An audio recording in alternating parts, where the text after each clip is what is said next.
Good evening, good evening, good evening, everyone. How are you guys doing?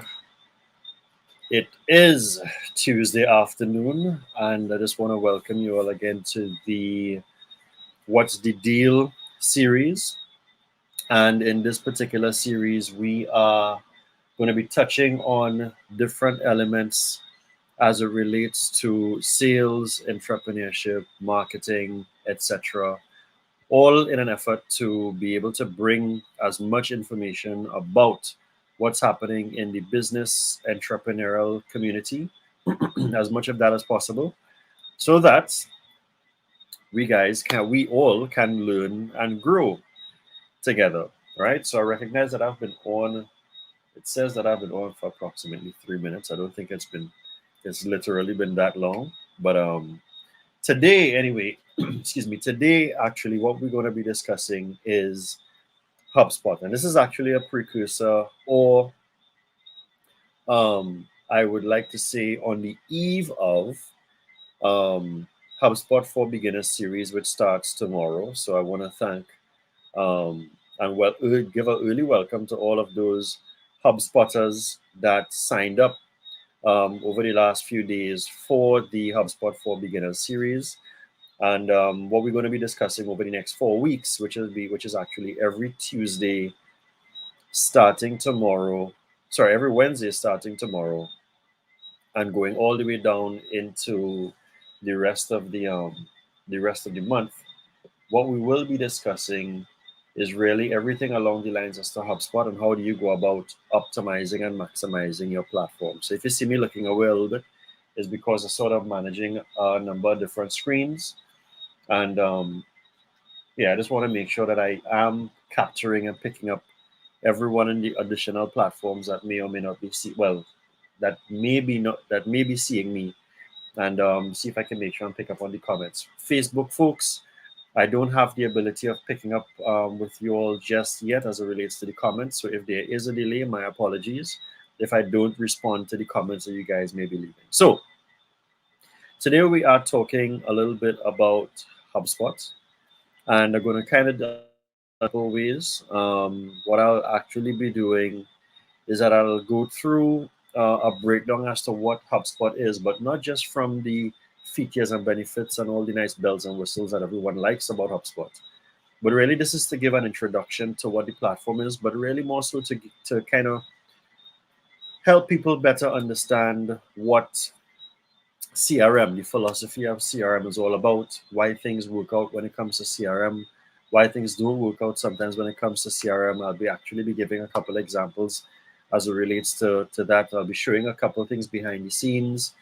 I am using one screen, so you'll see me sort of shifting and looking elsewhere, but that's just generally because I am kind of manipulating behind from one screen to the next. So the conversation today is what is HubSpot, right? And this is where I'm actually going to maybe make my first switch, where I'm going to stop sharing from there. And I'm actually going to go into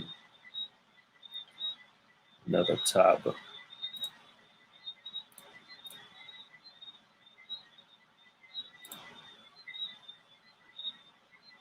There we go.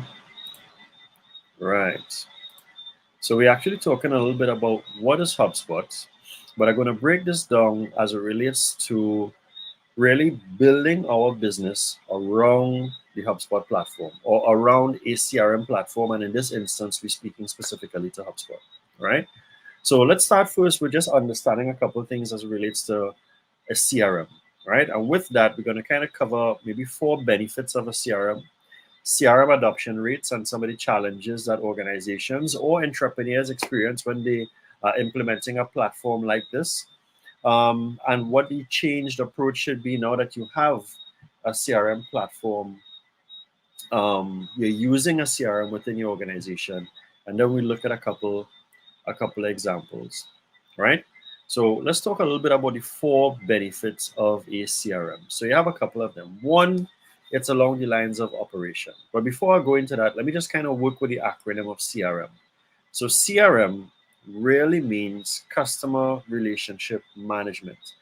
And the software is supposed to help you manage the relationships with those important people in your business who are customers. See how we kind of work that forward and backward, right? And there are a lot of traditional ways that we like to go about doing it. I like to let people know that CRM initially isn't anything brand new. CRM has been around for a number of years, for a long period of time. Just think of when people were maybe writing things down in a book.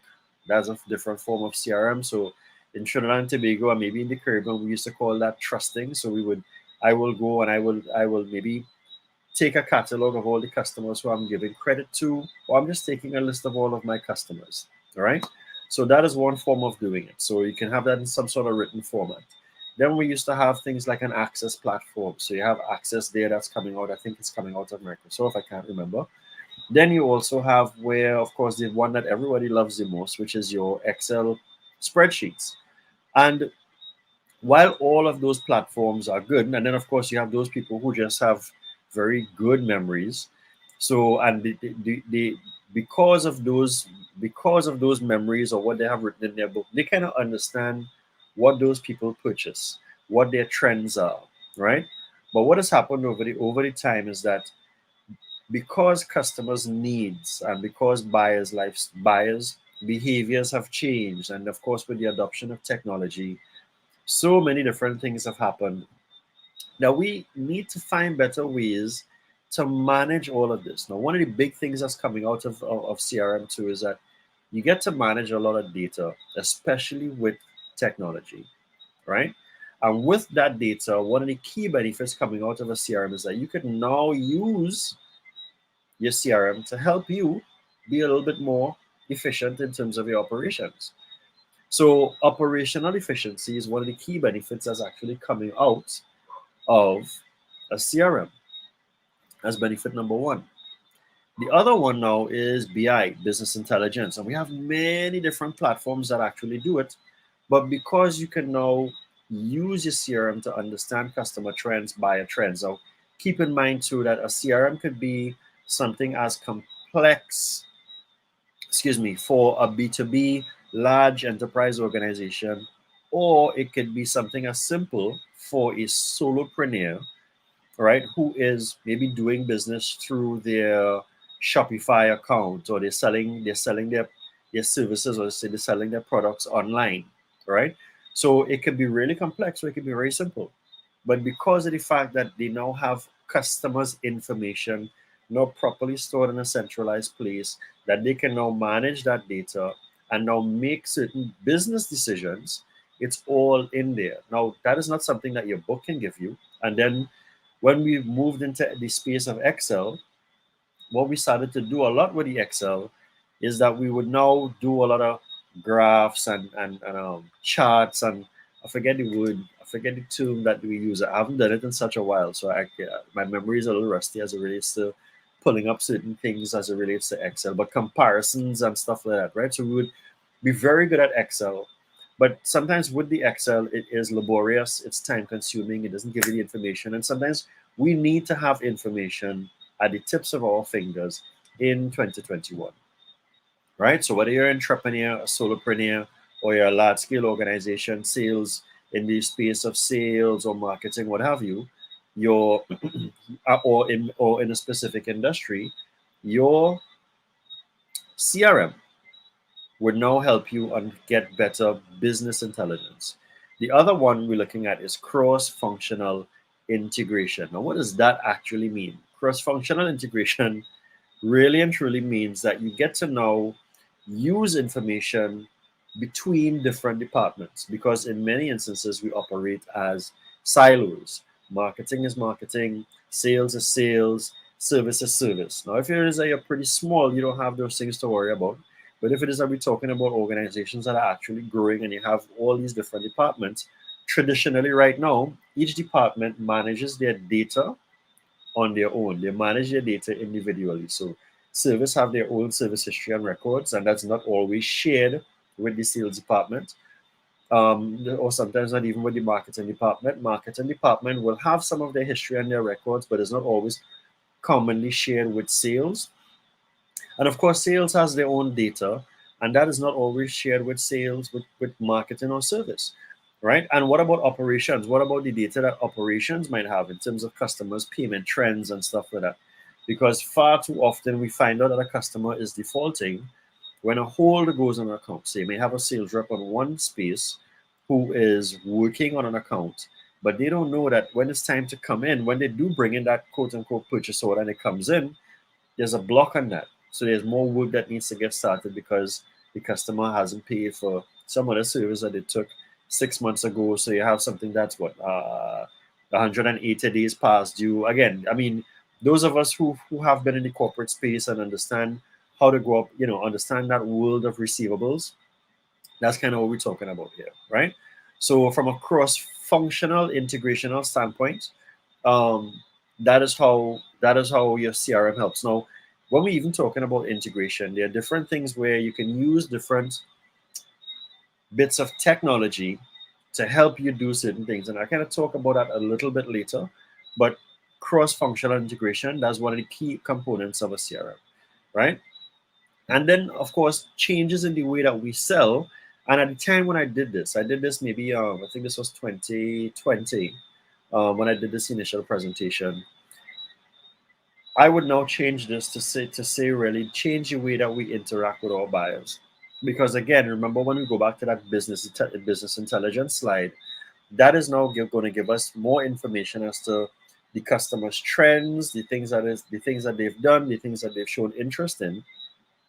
And then now the sales or the marketing team can now use that information to interact and engage or even attract the right type of customers into our quote unquote funnel, right? And then now the sales department would now be able to take that data, that business intelligence data, and now have a more strategic approach as it relates to how are they now going to go about in uh, connecting with these customers, identifying all of their needs, and then of course working getting customers commitment. Or what about even from on the service side, right? How is the service department now taking all of our customers' data and then measuring their level of customer satisfaction, right? Because remember, customer satisfaction, that can also be used to attract customers. If it is that we're looking at or putting more energy in the flywheel, so we're moving from on the delight or from the satisfied customer side to create the right types of content to start pushing, right? To start bringing more leads in, because more customers, people, more potential customers are recognizing, well, wait a minute, these guys are doing a good job based upon what we see from the customer satisfaction scores. So again, using all of that information that's now centralized in one place to change the way that we interact with customers. And if you notice that to the bottom here, that's why I have buyer focused, right? Not seller focused, right? However, there are a couple of challenges, right? Many organizations and entrepreneurs experience something called low CRM adoption, right? Now, this could be for a number of reasons. And sometimes the most common reason is because we don't always align what we want to achieve around the CRM. Many instances, people might understand, see certain things about the CRM, get all excited about it, but they only invest in the software or download or sign up for the CRM only for what is it that they saw, not really understanding all of it. So what you tend to find is sometimes you have different bits of technology that's heavily underutilized. I always use the joke of people who I use an iPhone 7 Plus, and this has some age in it, but the things that I can do with this, I have met people who have a similar phone to me, and they've said, "Well, how do you do that with your phone? Or what type of phone is this?" And I said, "Well, dude, it's the same phone that you have, but my phone can't do that." Actually, yes, it can.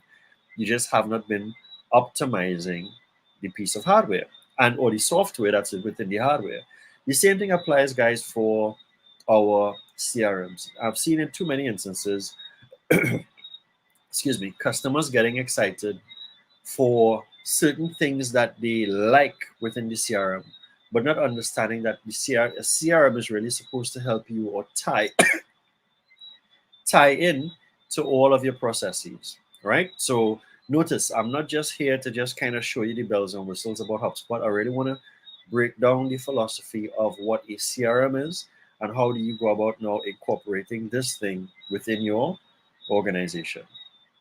Right? So why do we normally experience that? Well, low adoption normally comes from policing. So when we're looking at the major organizations, a lot of the times we just use it because we want to be able to track what our reps are doing. However, that is not always the best way of doing that. All right.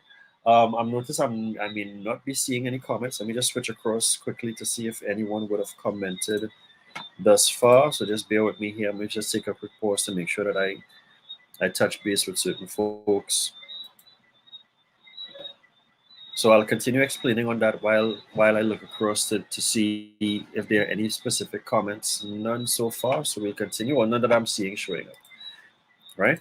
So when it comes to low CRM adoption, one of the main things is along the lines of policing, right? So we see this, a sales manager may get excited, yeah, because my reps aren't doing what they're supposed to be doing.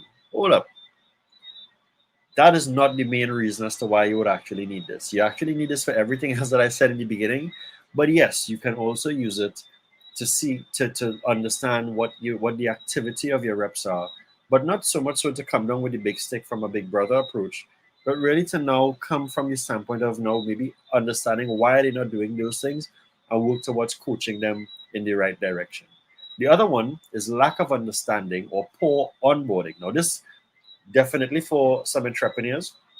I've seen some of my entrepreneurial colleagues invest in different bits of technology, and in this instance, I'll talk about HubSpot, but they only reach so far, all right? And that now gives them a certain level of the disconnect because they realize they're not fully maximizing everything else that they need to get from this. And what happens there now? From there, they then go back to what they were accustomed to, which was Excel or just nothing at all, just maybe straight up memory, right? So looking at maybe fully optimizing a platform, but really understanding not don't just understand the bells and whistles, but understand but how is this going to improve what part of my process or what part of my engagement journey or my engagement with the customer in their journey, right? Integration now, how is this now integrating with the other areas? So again, I'll talk to the entrepreneurs again. How is you implementing a CRM going to help you? Sorry, it's going to help you integrate with the other bits of technology that you are using. So again, you don't want to have 3 and 4 different things that don't work together. That doesn't make any sense. What you want to have is that you want to have things, you want to have a software or you want to have devices where they all are all connected. It's like developing an ecosystem, even though all of the technology is not coming from the same place. Right? Let me say that again. It's like developing or working within an ecosystem, even though the technology is not coming from the same place. They don't have the same developer and stuff like that. So look at your Apple ecosystem, right? Where you have your iCloud and your this and your that and the third.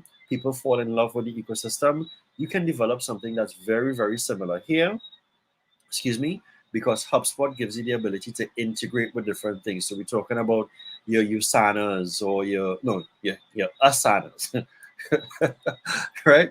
Your Asanas and your Calendly and your Vidyards and all these other different bits of technology, so that you have your Survey Monkeys. I'm not sure if you guys may have seen that I would have done a video a while back, some weeks ago, that shows how SurveyMonkey, LinkedIn Sales Navigator, all these things integrate to one platform. So now you are using all of these things and it's giving you that same business intelligence. It's helping you interact and engage better across all of your platforms, right? So understanding how those things, how a CRM or how a piece of software is going to integrate and help you be a lot more communicative with your customer or a lot more efficient and kind of sometimes eliminate some of the different bits of text. That's one of the things that I really loved about HubSpot, because HubSpot gave us the ability to now stop using some certain bits of technology because the features was already built in, right? Or it would enhance it. Certain bits of technology that, let's say, if it wasn't built in, it just enhances that entire experience in terms of how we interact and engage with our customers. The other one, and of course the last, which is not necessarily the last one on this slide, but not the last point for the night, is really strategy, right? And with your strategy, one of the reasons why we fail when we're using these things is, again, we just get excited for the features, but we're not understanding how is this going to enhance what I am going to be doing. Now, again, I'm a pretty impulsive person when it comes to technology. Just like I have customers who are very impulsive with clothes and music and stuff like that. When it comes to tech, though, I've learned to, okay, so if I'm going to use this, how am I going to now incorporate this into everything else? Or how is this going to make me sell better? Right? And that is one of the big benefits of a CRM. Again, remember, it's a customer relationship management tool that helps you manage the relationships that you have with your customer. Right? So how are you going to how are you going to now optimize how you are using this platform and manage those relationships with your customers? Now, some people may think that CRM is not for me, right? Really and truly, CRM covers all industries, regardless of your size. I'll say that again. CRM covers all industries, regardless of your size. I have seen where CRM fits well in the higher education space. I have seen where CRM fits well in solopreneur space. As a matter of fact, one of my good friends, when I first started to show him CRM, he was blown away because he started to see where all of his purchase transactions was now showing up in HubSpot. All right. Now, I may not be able to go into that depth tonight, but again, I using those examples from large organizations to small organizations as to how this works and supports. Right. One other area too is poor data quality. Right now, this I know that we spoke about four. I said I was going to talk about four things, but I just felt that I needed to include this here because poor data quality affects the way that we do things. Like I always say to people, people have been talking about artificial intelligence. I think we had Jared and I had Derek Williams on a couple of weeks ago. We were talking about AI, and AI. I don't feel threatened by AI. I do feel that we're missing. I do not manage our data properly. Like we don't have good statistics or nothing, right? Because we're not always focused on the trends that we measure are always transactional. We are not yet focused on buyer trends, buyer behavior, buyer activity. Notice everything that I said there was buyer first, but we are focused on the number of transactions that we've done, the revenue that we've received, the profit margins, how much sales your sales team has done. So a lot of the times we are still transactional just by how we measure our metrics and not always focused on the buyer side of things. Right? So poor data code. That's why we don't have proper data. And that's why sometimes we feel hesitant to share data because a lot of our data speaks to our revenue, right? Our profit margins and stuff like that. So I can understand why organizations don't want to share that because you don't have the right data to share anyway, right? But data is king. Like I mean, all of the stuff that's happening with Facebook and everybody else right now with Apple putting certain restrictions on is really to do what? Is to help protect buyers' data, help protect buyers' information. Why? Because it's important. You know that when you're doing those criminal shows, they would say this could be detrimental in the hands of the wrong person. Your data, how your customers behave with and interact with your brand, whether it's via well, let me not call out everything via the different touch points, is important to you, right? So 75% of organizations, based upon a survey I had done just last year, and this is just me measuring certain interactions that I would have had with the customers that I dealt with last year. 75% of them were still using Excel. And I would have spoken about Excel still being a key component as a CRM through that particular journey, right? I've had people say to me, Lyndon, I totally see the value of CRM, but I'm not sure if my people are ready for it. And it again, this goes back to now the approach to the implementation of a CRM, right? So again, it is important that we understand how to implement it as a B2B organization, or as a B2B store, or a B2C store, retail store, sorry, or as a solopreneur. We must understand how this benefits me and my organization. And sometimes it's understandable that we may not always see that from the get-go. That's why it's important to take the time and do your research, but then reach out to people who are versed in understanding this. And I would always say to you this: if someone sells you a CRM or sells you anything just on features, that's not the way to don't make that investment. If that person takes the time to understand why you are interested and understand your business, then also understand the things that you need to maybe implement first, because sometimes we have big ambitions, right? So we want to throw the whole CRM into the mix, but really and truly, do you need to start from that level? Do you need to start at the high level in terms of the CRM? No. Sometimes you just maybe need to start at sometimes you just maybe need to start at the entry level, and then you build and you scale from there. That's one of the cool things about most CRMs now, right? They give you the ability to start for free or start at a low price point and then scale accordingly. All right. So I want to say, I want to give a shout out to my boy Jared. Jared, thanks a lot, my friend. Jared is saying good stuff, bro. Because I'm doing the presentations, I'm not going to bring that up. And then we have Devendra Chatagoon. Devendra is saying, Devendra is saying sorry, he had to leave. But yes, Devendra, I know you told me before that you had to go and get something done, or you had something else coming up. So I appreciate you even being on, and you're waiting the 4 days, because they've just been waiting since Thursday of last week. So you're waiting the 4 days to be part of it. So thankfully now you get the opportunity to watch the replay. All right. So we also have where some people just want to make it a mandatory thing. Again, this is not the best approach. You can't just force a CRM onto people, because if folks don't understand why is it that they need to be using it, then they wouldn't want to use it, because people will feel as though they just want to be policed, especially when you're asking them to use specific features within the CRM that to them, it's of no value to them, because it's not making their job better, just giving you information about what they are doing, right? So those are some faux pas as it relates to that. Um, Again, this is just kind of dovetailing from what I just said, right? That you may have staff that might say, well, all management really wants to do is track us, so, but really, truly, the CRM helps you.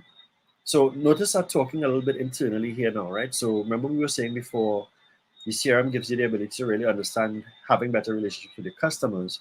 But if I'm from a sales manager standpoint, I have a responsibility to now be have better insight about who my people are. Or if I'm in the space of marketing, I must have better insight as it relates to what my marketing team is putting out and how can I coach them, because they may be writing their emails wrong, or we're not getting the kind of open rates that we need, or we're not bringing in the right type of leads. How is that going to be supporting the sales department? you know so this is where management also has to change their approach as to how they work with this, right? So again, notice I'm not just jumping into the bells and whistles, right? So why invest in a CRM if the basic tools are not even used? And again, I've also encountered where people are very technology adverse. They are afraid to use technology. Because why? Because hey, things have been going smooth. We haven't really had the need to use technology for so long. So why should I even invest in technology? Let me just continue doing what I'm doing. But that's not always the best approach, right? And it's technically a waste of money. And then you will have people at certain levels who would say, I don't even want to, let's not even waste the money. But again, that you're kind of throwing away an opportunity to really grow your business, and really kind of centralize a lot of your operations, right? So with everything that I just said there, I'm now tying that into where I'm saying now that HubSpot supports all of that, right? And HubSpot gives you the ability to better manage your team, not police them. HubSpot gives the marketing and the rest of the organization, especially the senior levels of the organization, more insight and more strategy in terms of the way that they go about doing things. It supports cross-functional integration, integration between departments and breaking down the silos, especially the silos between sales and marketing. It supports strategies as it relates to growing your business or understanding where your trends are and what strategies you can take with your sales teams towards pushing them forward. You could also identify a gap that might be had with a sales rep. If you may recognize that a sales rep is very good at the beginning stages, right? And you now have the data, you now have the insight to now to work on supporting them. And it may, again too, here's one cool thing about HubSpot. Oh, yeah, about HubSpot, and that is HubSpot. If you're really paying attention to it and you're working with the right people, HubSpot can actually help you change the structure of your team if needed. I'll say that again. If you are working with the right people and really paying attention to the data, HubSpot will give you the ability, may can give you the ability of changing the structure of your team to support your business model. Because in many instances, we have sort of a generic business model as it relates to sales and marketing departments and what sales reps might be doing. You have some sales reps who are overlapping into marketing and stuff like that. This gives you the ability to now restructure because now you have the information in front of you. You get to see where people's strengths are, and you again, you get to grow and build in a number of different ways. And guess what? Guess why you're doing that? You're doing all of that so you can now better support your customer because you'll be aligning it strategically towards the direction of the organization, right? So I want to show you some quick examples before I actually go into the HubSpot portal. So one of my best examples was that there was a customer during the COVID-19 period, and to an extent now, what happened for them is that they were able to maximize. Actually, this was before COVID-19. Sorry, this they were able to now maximize on leads because guess what? They have a traditional sales force. All right. So this goes back to the last point I was making. They were now able to maximize on leads that they didn't know that they were getting. So what we did is that we tied HubSpot into their website, and we were monitoring their website traffic. But what HubSpot was also doing, HubSpot was pulling down some information about what the customers were looking for, especially customers who were going into the cart and making a request for quotation. Here's the interesting thing with that though. When those requests for quotations came, what we were able to do is that we were able to show them, listen, let's pay attention to before you send out what the request for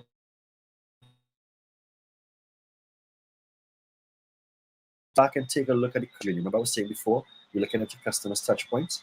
So we were looking at HubSpot gave them the ability to see what the customer did on the platform, on their website before they actually made the request, everything that they looked at, how many pages they actually visited. And now we were able to say with the sales rep, say, okay, you're going to call this customer, take a look at this information, tell me what you think the customer did.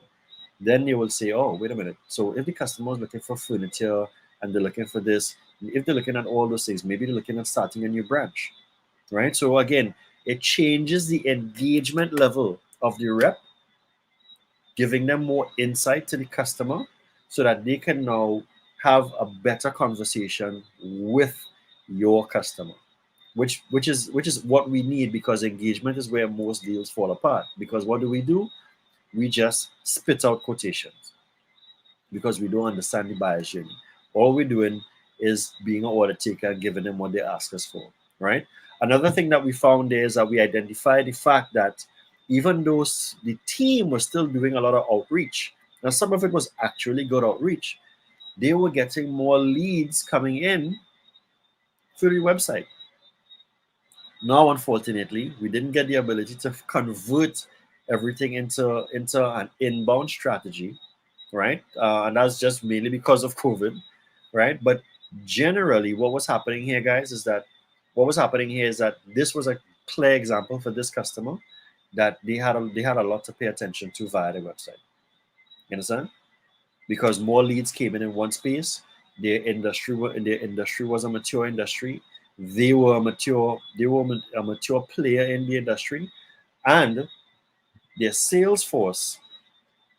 What one of the recommendations that I made? Their sales force could have now moved into an account management role instead of a a hunter role, because a lot of the customers that they already had, excuse me, was coming back for repeat business, and there was a way to do that in HubSpot. But I'm not going to go too deep into that now. But again, that's just the beauty of, remember again, the business intelligence that we were talking about, then understanding the buyer's behavior, and then being able to change the strategy to suit accordingly.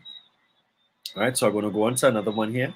All right, here's another example in terms of the better leads. So here's a scenario where, so let me go with the first one on the far left, on the far right, right? So remember before I was indicating on the last slide or example that a customer's journey, right? The HubSpot gave us the ability to understand the customer's journey, how many pages they visited, what pages they visited before they made the request. The image on the right, on the far right, where it says 2 visits and 28 pages viewed, is information captured from HubSpot. And that means that the customer took time. Now, if you know that a customer viewed 28 pages on your website, it means that they really took the time to investigate what's there. Now, this dovetails into another conversation that we'll develop later on in the series, where we'll be talking about the importance of inbound marketing and also the importance of the right type of content marketing, or using the right type of content to start building relationships with customers online, because sometimes customers are doing a lot of research. So you may have a customer that's coming back over and over, and then boom, they make a purchase. But what is bringing them back? And when they come back, what are they engaging with? We'll go into that later on, right? And then these two other ones in the middle really represent the level of customers. So look at it. You have one person who's a CEO on the far left, right? They filled out a form and they came they came from off of LinkedIn. Right now, how many of us, when we put information out there and we get those leads, we understand where the leads are coming from? Or how many of us are strategically putting the right type of content out there so that we can attract those type of leads, meaning like your CEOs and etc. And let's take a look at the one in the middle. We have the other one now who is a CSR, a customer service rep. And this person came off of Instagram. Again, 2 different levels, understanding where those people are. So if I had to look at this now, I would say, okay, actual employee. This is that CSR that's maybe 25 or 30 years of age. I expect them to be on Instagram a little bit more, as opposed to the CEO. I expect that CEO to be on LinkedIn. But this was, I'll let you all know that this is upon the same webinar content that the customer put out there on the platform. But because we strictly put it out in certain areas, we were able to pull that in. Here's what's important here. This is very good for marketing, because marketing gets to understand where these folks are coming from. So marketing can say, good, we did this. This is the leads generated from the forms. But guess what?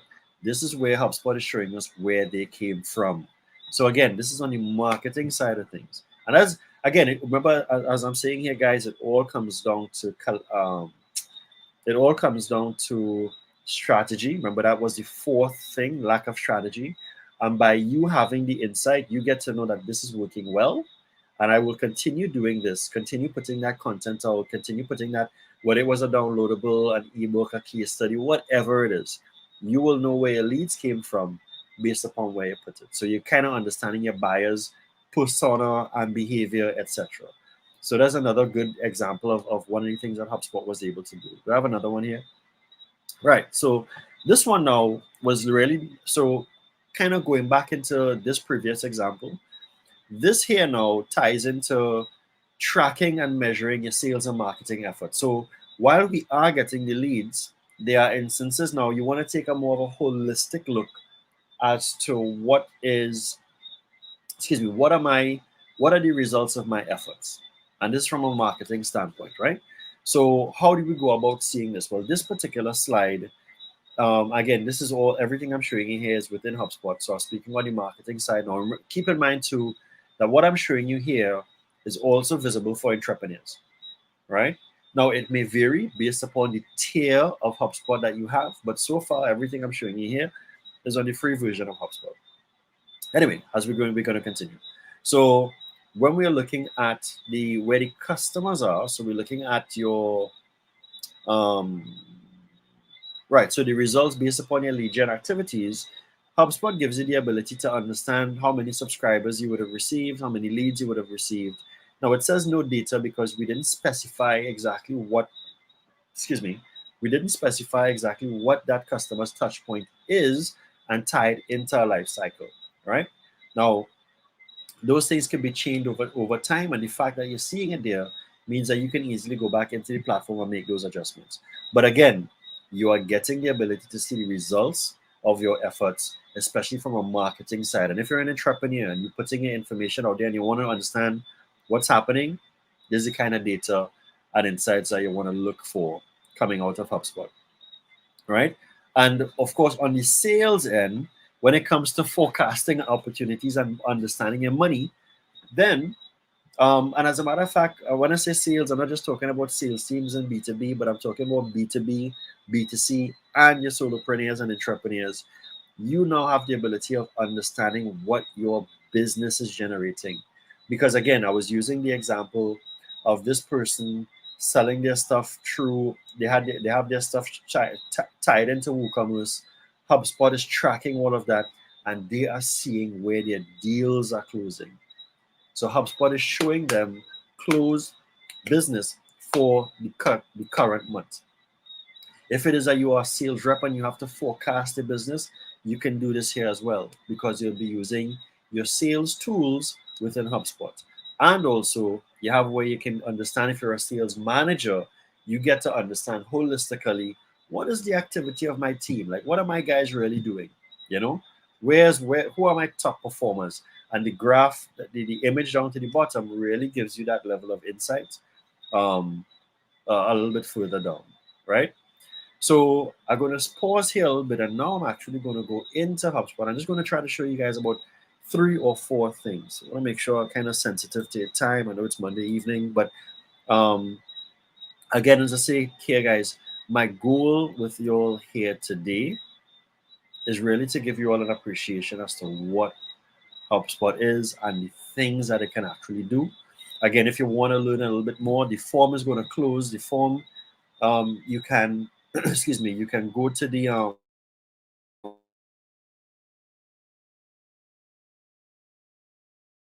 for must be a HubSpot user. If you were a HubSpot user but didn't know much about what I was sharing here today, then this is supposed to help you get to where you need to be, right?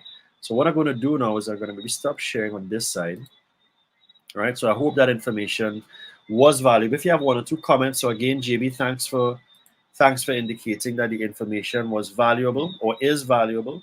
Thank you very much, bro. And now let me just go into sharing a couple of slides. So I'm going to be coming in and out a little bit. But I want to show you all some simple things as it relates to things like your customer database. So let's go with window number 1, contacts. Right? So this first thing that we are seeing here represents, as soon as it comes up, right? So when you bring your contacts into HubSpot, you will have what you call a contact database, right? Now, there are many different ways that you can import or bring customers in. You don't have to type them in one by one. And the cool thing with HubSpot is that you have the ability of having, excuse me, you have the ability of having, I think it's up to 15 million contacts. Or if it is your organization has 2,500 people, you can have up to 2,500 users on the platform, right? Now that sounds ridiculous. I don't think I know anyone who is going to max out 15 million unless maybe like a Macy's or something like that. But at the end of the day, if it is that you do aspire to be 50 million, then definitely HubSpot is what you should be looking at, right? HubSpot has a number of different things. They have marketing tools, they have sales tools, and they have service tools. So you have 3 main things that you have here, which is marketing, from where you could run your ads within HubSpot, and these ads will be able to connect to Facebook, LinkedIn, and Google AdSense or Google AdWords. You can do your email marketing campaigns from within here. You can do up to 20 landing pages, even on a free account, right? You can connect through your social platforms, but it must be, excuse me, you must have a certain level of paid account. More than likely, I think it's either pro or enterprise when it comes to marketing. Now, what does that mean? It means that you will now be able to connect Twitter and some, I think Instagram is in there as well. And HubSpot will be tracking your growth on your social platforms, and it will be giving you your feedback. I do believe, and I am open to stand corrected here, that you can actually schedule certain things within there as well as relates to posts. I could be wrong. What's also cool with this is that you can actually also have develop your websites, right? And what do I mean when I say this? I mean that within HubSpot, you can build a website. It's called HubSpot CMS, right? And you can have your blog page and you can have your SEO, right? Well, it helps you improve on your SEO. And well, I'll show that in a little bit later. With your website, you can do the same thing that you would be doing with Elementor or with Wix, is that you will purchase your theme and then you will build your website to suit, right?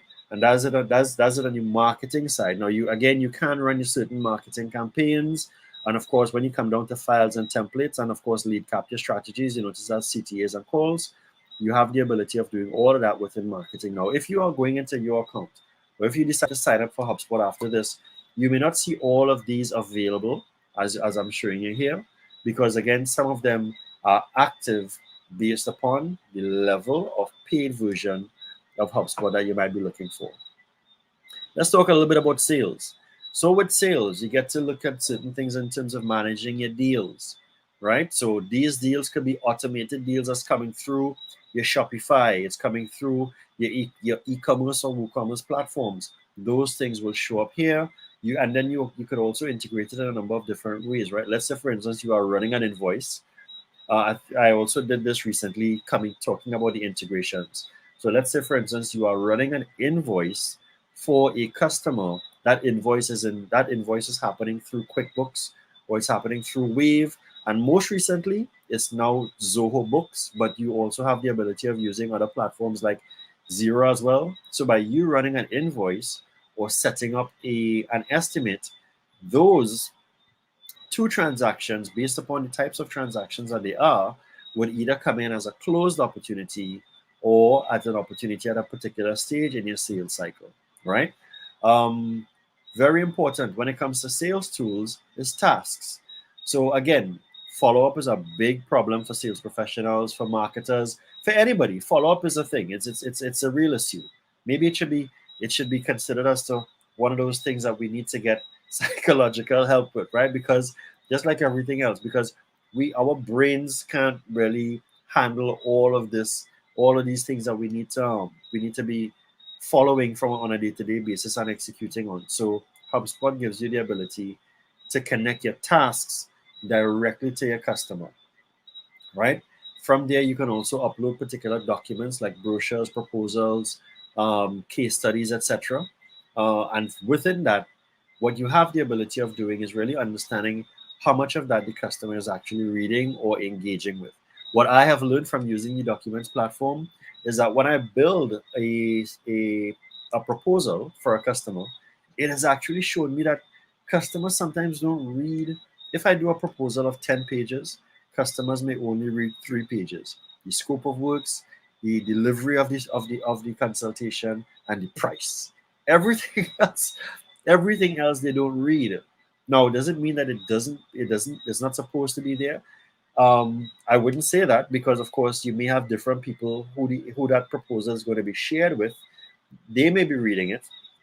However, it means that you need to make sure that those 3 things in your proposal are tight. But again, how are you going to know that if you don't have the information, right? So again, and that information comes through HubSpot. You get the ability of doing things like creating meeting links.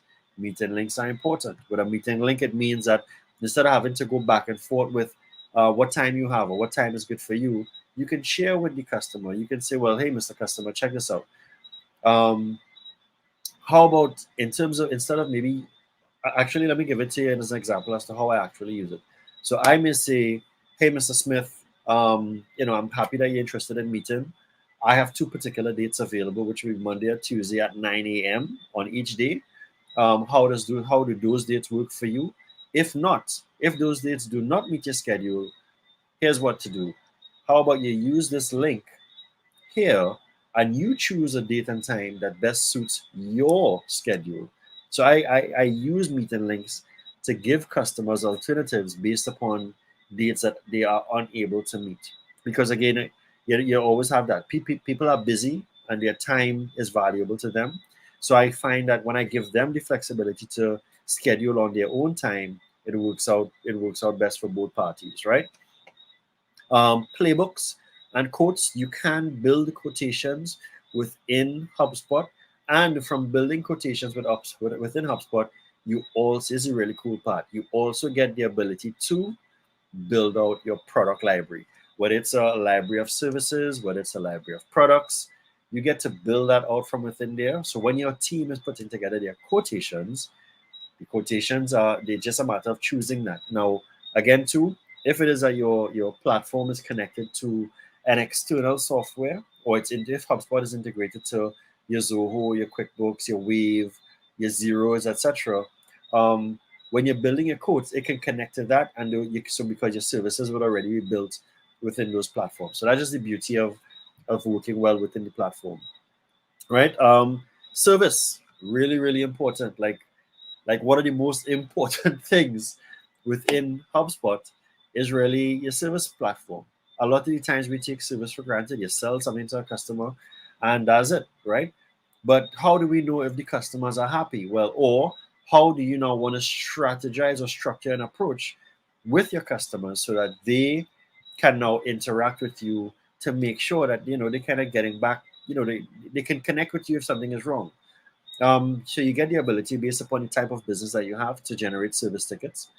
All right. And that is important. That is, of course, you tend to find that happening a lot in SaaS related spaces. But I was just exploring that with one of my clients in the space of higher education, because they have their students may have certain issues. So they were actually exploring, well, how can we now use this to help us better engage or track those service tickets. And with the service tickets, it actually gives you a series of reports, and you can set particular KPIs along those lines there, right? Pretty new within HubSpot is feedback surveys. Means instead of now integrating with SurveyMonkey or using those clunky Google Forms, you can now build surveys right within HubSpot, and you can now run your own service to get to understand your customer service metrics or your level of customer satisfaction, and your knowledge base. Your knowledge base is really tied into where if you have blog related material that walks customers through a different series of steps. This is extremely important for service based businesses. I would suggest that looking at developing a knowledge base, whatever platform it is that you're using, because far too often right now customers go to read first to see if they can figure it out. They YouTube it, they Google it, they read through certain things, but they should really be doing that through your organization. I wouldn't sell something to a customer. Like I write certain how-to blogs from my organization, because I want to nurture my customers and help them fix their problems. I don't want them to be going out there and googling a whole set of stuff. That's why me developing that portal to accept service tickets is important to me, because if I realize that they're asking for something, I write something to support that. So again, just a bit of an insight. Moving forward, you have the ability of actually doing things like automation and sequences, and you get the ability to build workflows in there as well. I wouldn't go too deep into that, but it just means that if a customer is coming through HubSpot through a particular portal, they can now fall into a certain bucket and they can be nurtured automatically. That's pretty cool, right? And most importantly, things like your reports. Now, there are other ways that uh, you can build certain reports within HubSpot, right? That makes life really really easy for your sales managers, for your sales reps, because they wouldn't have to now go and sit down and type stuff in into an Excel and do this and do that. As they're doing their stuff through on a day-to-day basis, all that information self-populates itself. Manager can come in at any particular time and see certain things. Same thing for marketing. Once certain things are happening on the marketing platform through all of the different channels, HubSpot is going to measure that. It's going to bring all of that stuff back in to actually support you with that. What else didn't I talk about with India? Let's talk a little bit about conversations. So HubSpot connects to your website. It also connects to Facebook. And the reason why I like this a lot is because again, those things are new touch points for customers. So if a customer can go and have a conversation with you, whether it's to ask a question or clarify certain things, I have found, and I've done this a couple times with organizations, having a conversation with a customer through either not a chat but a direct chat sometimes helps the customer to convert faster in terms of making a purchase. I mean, literally, I've literally had a conversation with a customer, with a customer's customer via a HubSpot um, web chat, and the customer says, "Yo, I'm coming in the afternoon," and they showed up in the afternoon. Why? Because we were able to answer the questions in the chat. So that's how valuable it is, because again, you get the ability to engage in real time and convert by asking them the right things and clarifying a number of different things, So um that I wanna just I kind of leave that there, guys, in terms of giving you all a full sort of walkthrough with HubSpot. There are one or two things within here I wouldn't need to go into anymore. Right, as I say, I think I would have consumed from you all. I do hope that you all would have found that valuable. But I can go on and on as it relates to HubSpot because, again, HubSpot is a platform and a tool that supports your business. But to maximize that, you have to understand where exactly you need to get the support. Like where are you going to be using HubSpot specifically to support you in the things that you need to do? And if it is that you build HubSpot around your process, like all of my interactions start off when I'm doing a HubSpot onboarding, we talk about your sales process, we talk about your marketing strategies, we talk about how do customers interact internally as opposed to externally with the customers. Then I would take all of that information, kind of map that down for myself, and then I map out what the onboarding is. I seldom rush into an onboarding because I break it down into bite-sized information so customers would understand. I'm not taking this to I'm taking this to support my marketing team. I'm taking this to support my service team, right? I'm sure I help kids and help everybody be better at what they do, right? So that we are exactly on 60 minutes. If you all are still there with me and anyone else is going to be looking at this after, I want to say thank you for plugging in and just dedicating your time to kind of go into this. This I can go on about HubSpot forever, but I think breaking it down the way that I did to kind of give you all a philosophy as to what does this platform do for your business, but really understand the philosophy of CRM was really important. And yeah, tomorrow definitely we start. It's going to be a closed group. I am closing the form just around 12 p.m. tomorrow because I want to keep it small because I want to be very, very intimate. So we have a nice size group tomorrow that I'm going to be working with for the rest of the month, and that's going to be the start of the HubSpot Caribbean community. So again, there's a lot to learn about the platform, and the platform teaches us so much about ourselves and our customers. So yeah, so what's the deal today? Really spoke about the deal with HubSpot. I hope that this brought a lot of value to you guys. Catch up with you all next week. There is a breakdown schedule that I maybe share as a post as to what to expect every Tuesday during the course of the week each month, because I think it's maybe a lot better to structure it that way for you all, so that anyone who has questions would know what to tune into on each week. All right, guys. So take care. Have a blessed week, and catch up with you guys soon. Bye bye.